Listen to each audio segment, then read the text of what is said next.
Bienvenue Stop Invest, la chaîne des top d'investissement. Ici, on parle essentiellement d'entreprises de qualité. Avons-nous une opportunité d'investissement sur Essential Utility? C'est la question à laquelle on va essayer de répondre en se basant sur les états financiers de la compagnie. Ceci représente uniquement mon point de vue et non un conseil d'investissement. Et comme d'habitude, je me réserve le droit de me tromper. Donc, ceci fait suite à la note d'analyse que vous avez reçue ici, notamment sur le service public de distribution d'eau. Donc, on a fait l'analyse sectorielle ici. Dans ce secteur, il n'y a que deux entreprises qui ressortent. Il n'y a pas que deux entreprises, il y a plusieurs entreprises ici, mais les deux plus grandes ici représentent plus de 90% ici de la capitalisation totale des entreprises qui sont cotées en bourse pour ce segment-là en Amérique du Nord. Okay? Donc aujourd'hui, on va parler de Essential Utility. Donc, première chose, on regarde ici la croissance du revenu. Nous avons un revenu assez croissant ici, d'accord. On peut constater également ici qu'on a une grosse croissance à partir de 2019. Pourquoi? Est-ce qu'on a fait une acquisition également ici? C'est important d'aller vérifier cela. Donc ici, on vérifie qu'on a fait une acquisition à cette période-ci, donc ça coïncide avec la période de hausse. C'est pas une erreur. Donc la croissance ici, elle est généralement organique, mais là également, on a une grosse acquisition. Donc, est-ce qu'on peut justement se dire que l'année prochaine, on sera à peu près, voilà, on aura une croissance de 26% ou bien de 16%? Non. Ce qui m'intéresse ici, c'est de voir qu'il y a une certaine croissance. OK? Maintenant, en termes de revenus, d'accord, je vais prendre en considération ce que disent les analyses. Les analyses disent qu'on aura combien en termes de revenus l'année prochaine, d'accord? Donc, d'ici fin d'année 2023. Comme je l'ai toujours dit, le plus important, c'est de voir la tendance ici. Ici, la tendance est croissante. OK? Donc, nous avons à peu près aux alentours de 2 milliards 140 millions. Exactement ce que je vais mettre ici. Donc, 2 milliards 140 millions, juste le temps de prendre ça. Allez le mettre ici. 2 milliards 140 millions. On va le mettre là. Donc 2,14. Maintenant, croissance du revenu, on a vu que nous avons une croissance, nous avons une entreprise qui a des revenus croissants ici, d'accord? C'est juste à titre d'information, ok? La croissance est par acquisition de manière organique également ici. Donc nous savons qu'il y a une certaine croissance, ok? Maintenant, en termes de net income, est-ce que les net income et les free cash flow parlent le même langage? Et c'est là où tout va se gâter. Pourquoi? Ces entreprises ne gagnent pas d'argent dans le sens où elles sont rentables du point de vue bénéfice net, mais elles sont déficitaires du point de vue free cash flow. Vous ne voyez pas bien? Attendez, je vous le mets comme ça, c'est plus visible. Donc ici, en termes de bénéfice net, on gagne de l'argent. En termes de free cash flow, on perd de l'argent. Pourquoi? Tout simplement parce que pendant plusieurs années, ces entreprises n'ont pas investi dans leurs outils de production. Enfin, dans l'amélioration ici des canalisations.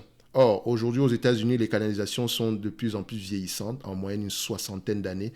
C'est-à-dire qu'il y a beaucoup de, il y a beaucoup de fuites d'eau, donc on perd énormément d'eau.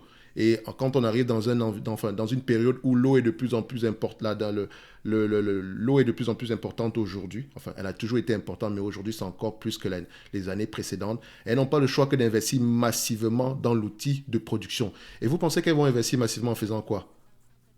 Elles vont devoir émettre de nouvelles actions, ou bien, pour celles qui n'arrivent pas à s'autofinancer, bien sûr, ou bien émettre de la dette. Et c'est exactement ce qui se passe ici.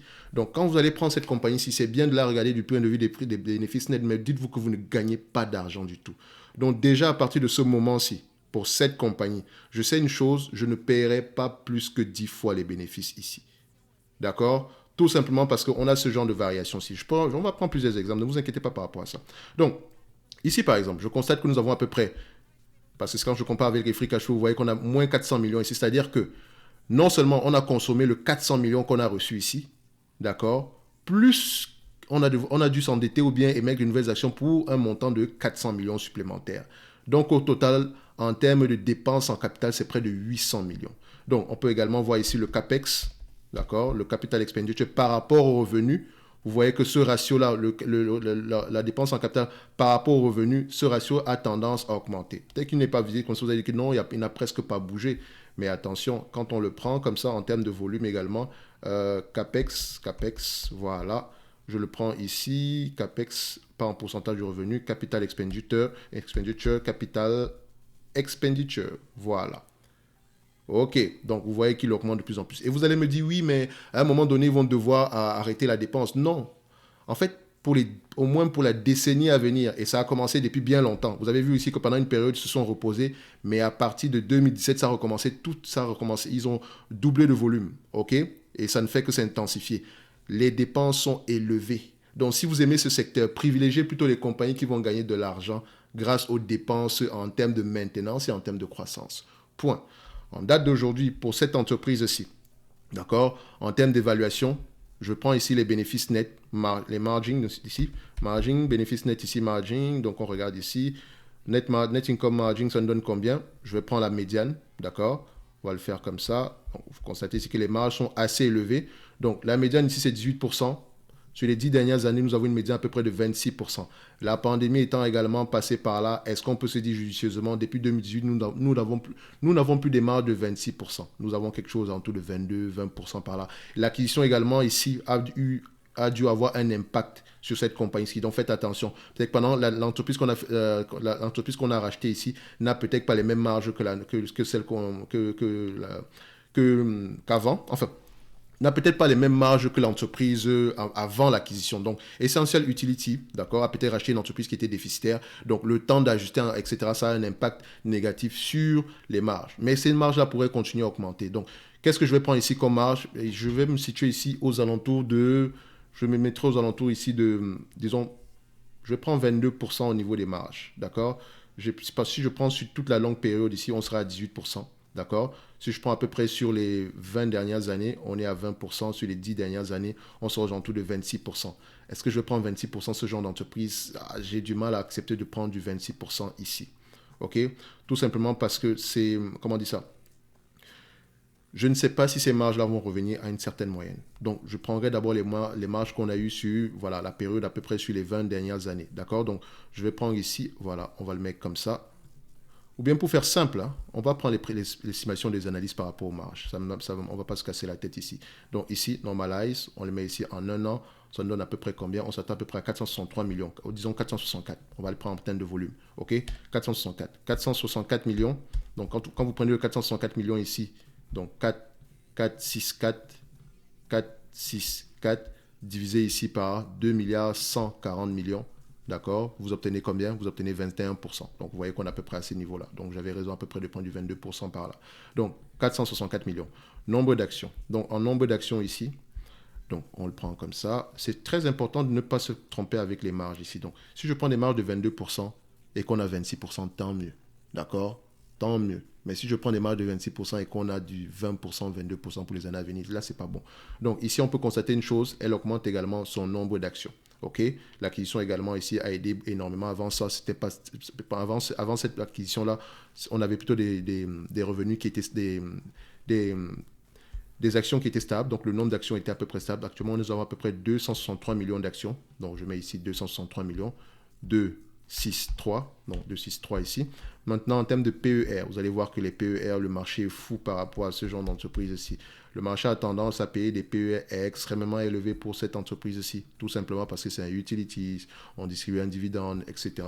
Donc, le genre de narratif qui ne nous impressionne pas du tout. Donc, sur les 20 dernières années, nous avons 24 fois les bénéfices. D'accord? Sur les 10 dernières années, nous avons 24 fois les bénéfices. 5 dernières années, nous avons 27 fois les bénéfices. Attendez, 24, 25 fois les bénéfices, voilà, je prendrais 24 fois les bénéfices, de toutes les façons, ça ne me dérange pas. Donc, on prend 24 fois les bénéfices, c'est déjà un niveau assez supérieur. Et je dis bien, en période d'augmentation des taux d'intérêt, oui, vous pensez que cette entreprise, c'est un pricing power, allez lire la note que je vous ai envoyée et essayez de voir à peu près, essayez de vous renseigner dans cette industrie-là, comment elles font pour augmenter les prix. Ce n'est pas aussi facile que vous le pensez. Ce n'est vraiment pas aussi facile que vous le pensez. Donc, ici, je prendrai du 24 fois les bénéfices, d'accord? On va le faire simple. En termes de dette nette ici, qu'est-ce qu'on observe? Donc la dette, le niveau d'endettement ici, nous avons combien? Nous avons 6 milliards 570 millions. OK? Donc on va le mettre ici, 6 milliards 570 millions. Donc nous avons tous les éléments nécessaires pour effectuer l'évaluation de cette compagnie ici. Je rappelle toujours que si vous aimez ce qu'on fait, n'hésitez pas à vous abonner et à liker la vidéo, ça fait toujours plaisir. Merci. Maintenant, qu'est-ce que ça nous donne? On a nos 464 millions. 4, 6, 4. Multiplié par 24 fois les bénéfices. D'accord? Moins la dette nette aux alentours de 6 milliards 570. Ça nous donne ici 4 milliards 560. Divisé par le nombre d'actions, 263. Nous avons au total 17 $ l'action. D'accord? Donc, je mets ici X24. D'accord? À 17 $ l'action. D'accord? Maintenant, si je le prends à 10 fois les bénéfices, donc on va le dire ici X, on va le mettre quoi? X10, d'accord, vu le niveau d'endettement ici. X10, Ça donne combien? Donc, ça donne ici à peu près 463. On fait 464 fois 10, ça fait 4 milliards 640, divisé par le nombre d'actions, 263. X10, on est toujours à 17,64. X10, ok? Donc, quand on prend en considération la dette, normalement, cette compagnie-ci devrait s'échanger à 10 fois les bénéfices. Mais, c'est pas grave, n'empêche. Maintenant, en termes de PE et en termes de dette, d'accord, je ne dis pas ici que le niveau d'endettement est à un niveau, elle va faire faillite ni quoi que ce soit.